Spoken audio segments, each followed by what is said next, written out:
नमस्कार. सतसाहेब आपलं नाव? विठ्ठलराव गणपत नलवडे, आपण कुठून आलात? राहणार बोते, तालुका दैवडी, सातारा. आपला व्यवसाय काय आहे? मी सध्या रिटायर माणूस आहे. मी 1964ला मॅट्रिक केल्यानंतर कोरॉप सिग्नलमध्ये भरती झालो. कोरॉप सिग्नलच्या नंतर 1965ला भारत पाकिस्तानचा मोका मिळाला. त्यानंतर 1971ला सुद्धा लढाई झाली, त्यातसुद्धा मोका मिळाला आणि 1981ला ॲज ए नाईक रिटायर झालो. संत रामपालजी महाराजांची गुरुदीक्षा आपण कधी घेतली? 20/8/2020मध्ये संत रामपालजी महाराजांची दीक्षा घेतली. संत रामपालजी महाराजांची गुरुदीक्षा घेण्या अगोदर आपण व आपला परिवार कोणती भक्ती साधना करत होतात? संत रामपालजी महाराजांच्या दीक्षा घेण्याच्या पूर्वी अंधारात जसं एखादी सुई हुडकतात त्याप्रमाणे ह्या जगात जेवढे देव आहेत त्या सर्व देवांची भक्तीमध्ये लीन झालो होतो. विशेषतः विष्णू आणि हनुमानजीची भक्ती जादा करत होतो. सर, जसं तुम्ही सांगत आहात की आपण पूर्वीपासूनच हनुमंत भगत होतात, आपण विशेषतः मारुतीरायांची आपण पूजा करत होतात, त्यांची अर्चना करत होतात, तर ह्या सर्व क्रिया आपण करतच होतात. तर आपल्याला संत रामपालजी महाराजांचा मार्ग कसा काय मिळाला आणि आपण त्यांच्याकडे कसे वळालात? ह्या भक्तीच्या अगोदर बऱ्याच अशाच बैठका वगैरे किंवा सद्गुरूच्या संपर्कात आलो. प्रत्येकजण म्हणायचे सद्गुरू, प्रत्येक सद्गुरू भेटल्यानंतर सद्गुरू बदलायचा नाही. त्याप्रमाणे प्रथम ब्रह्माकुमारी, त्यानंतर वामनराव पै, त्यानंतर असे बदलत गेलो. परंतु कुठेही सुख आणि समाधान किंवा कोणत्याही प्रश्नाची उत्तरं सविस्तर न मिळाले, उत्तरित राहिल्यामुळे एवढं मन अशांत होतं की भगतजीच्या टेलरिंगमध्ये कपडा शिवण्याच्या निमित्तानं विचारायला गेलो. तिथं बसवलं आणि विचारलं गेलं, तुम्ही कोणत्या भक्तीत आहात? असं सर्व काही मी सांगितलं. ते रेवदंडा सद्गुरूजी बैठक आहे, ते 2009पासून 2000पर्यंतमध्ये नामदीक्षा घेण्याच्या अगोदरपर्यंत मी ते बराबर टायमाला जात होतो, ऐकत होतो. आणि बोलता बोलता संपूर्ण विचारलं की ह्या साऱ्या गोष्टीला पुरावा काय? तर माझ्याजवळ कोणत्या गोष्टीचा पुरावा नसल्याकारणानं मी अनुत्तरित राहिलो आणि त्यांचं ऐकत राहिलो की म्हणलं तुम्ही जे बोलताय त्याला पुरावा काय? तर त्यांनी सविस्तर साऱ्या गोष्टी ज्या वेळेला सांगितलं की 4 वेद, 6 शास्त्र, 18 पुराण, त्यातला सूक्ष्म वेद आहे तो कोणता आणि तो कसा काय असतो, आणि त्यानंतर त्याचा सारासार विचार जो आहे ते भगवद्गीतेत आहे. भगवद्गीतेतला असा अर्थ सांगितला, अध्याय श्लोक नंबर सांगितल्यानंतर माझ्या डोक्यात बराच काही प्रकाश पडला आणि मी म्हणलं काहीतरी मी चुकतोय, चुकीच्या रस्त्यावर आहे आणि ह्या भगतचं काहीतरी ऐकावं म्हणून ह्या आश्रममध्ये आलो. आश्रममध्ये पुस्तकं वगैरे बघितली, त्यांनी पुस्तकातलं ओढून दाखवलं आणि त्यानंतर माझ्या डोक्यात भयंकर प्रकाश पडला. कारण मला आश्चर्य वाटलं असं की हे जे सांगतात ते अगदी तत्वानं आणि तंतोतंत पुराव्यासकट असल्याकारणानं मला ते पटत गेलं आणि तेव्हाच मी त्यांच्या म्हणण्याप्रमाणे 20 ऑगस्ट 2020ला नामदीक्षा घेतली आणि संत रामपालजी महाराजांच्या चरणात तेव्हापासून आलेलो आहे. सर, जसं तुम्ही सांगत आहात की सर्वप्रथम आपण जे वामनराव पै आहे यांना आपण गुरुधारण केलं होतं, त्याचप्रमाणे रेवदंडाचे जे धर्माधिकारी आहेत गुरुजी, त्यांचीसुद्धा आपण गुरुदीक्षा घेतली होती. मला हे विचारायचं आहे की या सर्वांची गुरुदीक्षा घेतल्यानंतरसुद्धा आपल्याला संत रामपालजी महाराजांचं ज्ञान असं काय आवडलं आणि त्या ज्ञानामध्ये काय विशेषता होती की ज्यामुळे आपण जी अगोदरची भक्ती सोडून संत रामपालजी महाराजांच्या शरणात आलात?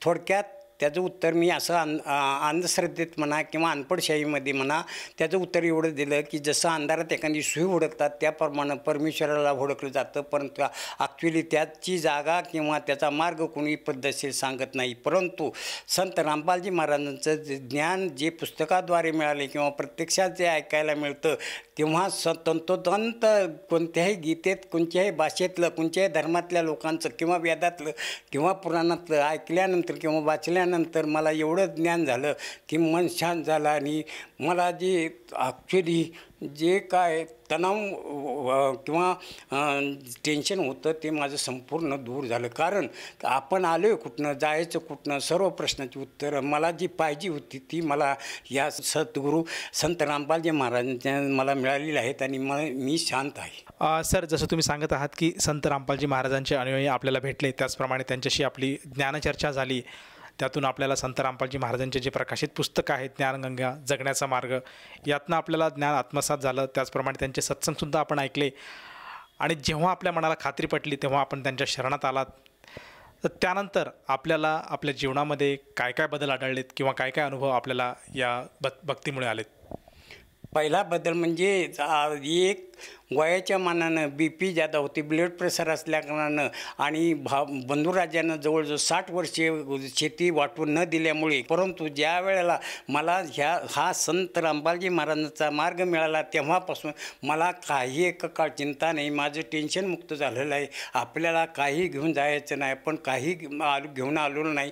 दुसरी गोष्ट, आपल्याला मार्ग मिळाला, त्या मार्गात मी सकाळ संध्याकाळ नित्य जे साधना करायची आहे ते प्रमाण करतो आणि मन शांत झालं आहे. परंतु त्याचबरोबर मला आत्ता रिसेंटली एक ॲक्सिडेंट असा माझ्याबरोबर झाला, तेव्हापासून तर मला शांत झालेलं आहे. कारण 12 जानेवारी 2024ला माझ्याबरोबर अगणित घटना घडली, ज्या ठिकाणी जर मी कदाचित काळी ह्या भक्तीत नसतो तर माझा संपूर्ण कोणत्या हाडाचा कसा चोरा झाला असता हे मला माहीत नाही. परंतु ही प्रत्यक्षात माझ्याबरोबर घडलेली गोष्ट अशी आहे.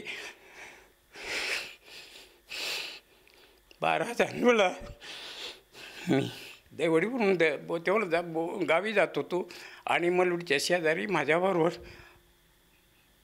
काय घडलं हे मला माहीत नाही, परंतु माझी गाडी इकडं, मी इकडं, आणि त्याचबरोबर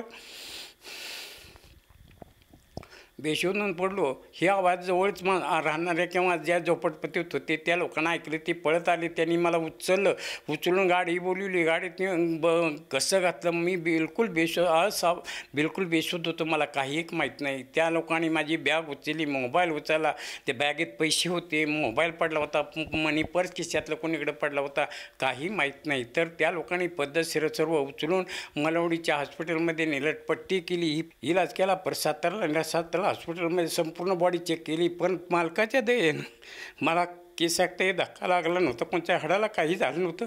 त्यांनी ताबडतोब सांगितल्याप्रमाणे डिस्चार्ज दिला आणि आता मी तकरीबन 95-99% ठीक आहे. मला काही एक त्याबद्दलची जाणीवसुद्धा होत नाही. संत रामपालजी महाराजांच्या दयेने मी आता बिलकुल व्यवस्थित आहे. मला मोक्षाचा मार्ग माहीत पडला. बाकी इतर आपण आलो कुठनं, जायचं कुठनं, म्हणजे हे संपूर्ण त्यांच्या पुस्तकाच्या ज्ञानाद्वारे मला संपूर्ण कळलं. त्याप्रमाणे मन शांत असल्याकारणानं मी एकदम शांत आहे. त्याच्या व्यतिरिक्त आर्थिक बाजूसुद्धा माझी मालकाच्या दयेने म्हणजे संत रामपालजी महाराजांच्या दयेने बिलकुल ठीक आहे. त्यामुळं मला एक कसल्याही प्रकारची चिंता नाही आणि जे काय घडेल ते पद्धतशीर मालिक संत रामपालजी महाराज योग्यच करतील हे मला 110% जाणीव आहे. त्यामुळे मी बिलकुलच शांत म्हणजे बिलकुल शांत आहे. आज मी वय 78च्या आसपास आहे. BP आहे, परंतु ज्या वेळेला चेक करायला जातो त्यावेळेला मीटर सांगतो किंवा BPचं त्यांचे ते इंडिकेशन सांगतं की तुम्हाला BP आहे, परंतु जरी BP असली तरी मला त्याची जाणीव होत नाही. एक संत रामपालजी महाराजांच्या कृपेने मी बिलकुल ठीक आहे. सर, जसं तुम्ही सांगतात की संत रामपालजी महाराजांच्या सद्भक्तीमुळे आपल्याला बरेचसे लाभ प्राप्त झालेत, मोक्षाचा मार्ग मिळाला, शारीरिक व्याधीतून आपण बाहेर आलात, त्याचप्रमाणे दुर्घटनेसुद्धा आपल्याला संत रामपालजी महाराजांनी सुखरूप आपल्याला बाहेर काढले. तर ह्या सर्व अनुभवातून आपण आपल्यासारखे जे श्रद्धाळू आहेत, आज जे परमेश्वर प्राप्तीसाठी भटकत आहेत, या सर्वांना, त्याचप्रमाणे आपले जे मित्र आहेत, परिवार आहेत, आप्तेष्ट आहे, नातलग आहे आणि जो समुदाय आज TV चॅनलच्या माध्यमातून आपल्याला बघत आहेत, या सर्वांना आपण काय संदेश द्याल? मी संदेश देण्याच्या लायक तर नाही, परंतु जरूर विनंती करतो की सर्व धर्मातील लोकांनी संपूर्ण ज्ञान बारकाईनं वाचावं, अनुभवावं आणि त्याचा प्रत्यक्ष पुरावा म्हणून त्यानंतर तंतोतंत पुरावा बघावा आणि मग ह्या भक्तीमध्ये यावं आणि आपलं कल्याण करावं. ह्याच्या पलीकडे मी दुसरं काय ह्या जनतेला विनंती करू शकतो? काही करू शकत नाही. कारण प्रत्येक धर्म, प्रत्येक मनुष्य आपल्याला जो काय करतो ते सर्व स्वतःला श्रेष्ठ समजतात. आपल्याला देव म्हणजे आमचाच श्रेष्ठ म्हणतात, परंतु त्याला पुरावा कोणीसुद्धा देत नाही. परंतु पुराव्यासकट जो काय तत्वानं सांगतात असं तत्वदर्शी संत रामपालजी महाराज एकमेव संत आहेत. त्यांचं थोडंसं ऐकावं, पण काही लोक ऐकण्याच्या सुद्धा ह्यात नसतात, परंतु ऐकायला पैसे पडत नाहीत किंवा इतर गोष्टीला सुद्धा पैसे पडत नाहीत. अशी फुकट ज्ञान असतानासुद्धा ही लोक ऐकण्याला टाळटाळ करतात. आणि तर ते टाळटाळ न करता संपूर्ण ऐकावं, परत त्याचा विश्लेषण करावं, विचार करावा आणि मग संत रामपालजी महाराजांच्या भक्तीमध्ये येण्याची मेहरबानी करावी आणि आपलं कल्याण करावं. मोक्ष मिळवून आपण परत पुनर्जन्माच्या विचारात नसावं.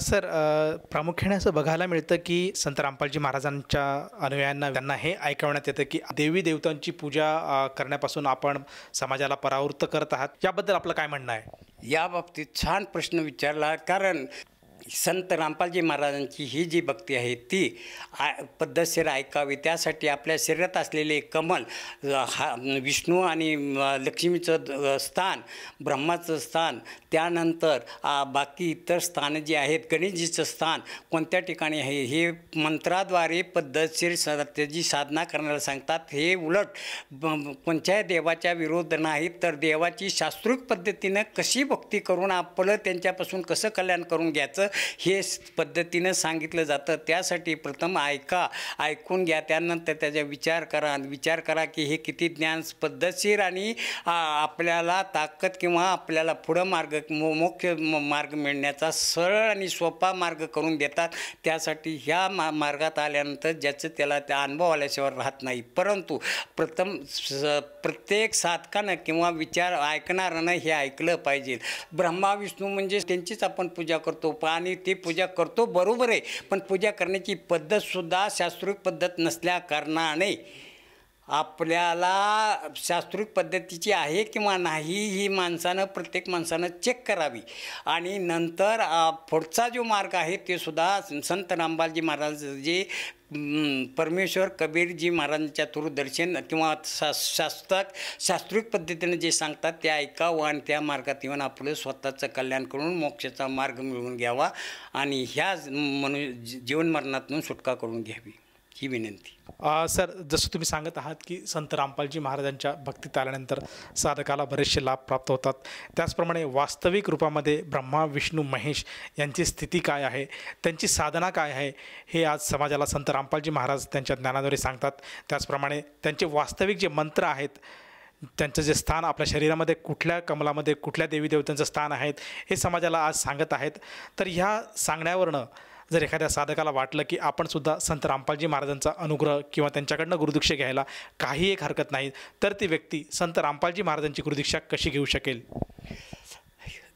संत रामपालजी महाराजांची गुरुदीक्षा घेण्याचं फार अत्यंत सोपा मार्ग म्हणजे ज्यावेळेला आपण TV पाहत असतो त्यावेळेला एक फ्लॅश खाली चालत राहते, त्याच्यावर नंबर येत असतात. त्या नंबरावर आपण फोन केल्याबरोबर आपल्याला जवळचे नामदीक्षा आहे त्याचं कल्पना दिली जाते. त्या ठिकाणी त्या नामदीक्षा केंद्रावर जाऊन नामदीक्षा घेतल्यानंतर पुढचा मार्ग पद्धतशीर आपल्याला मिळू शकतो.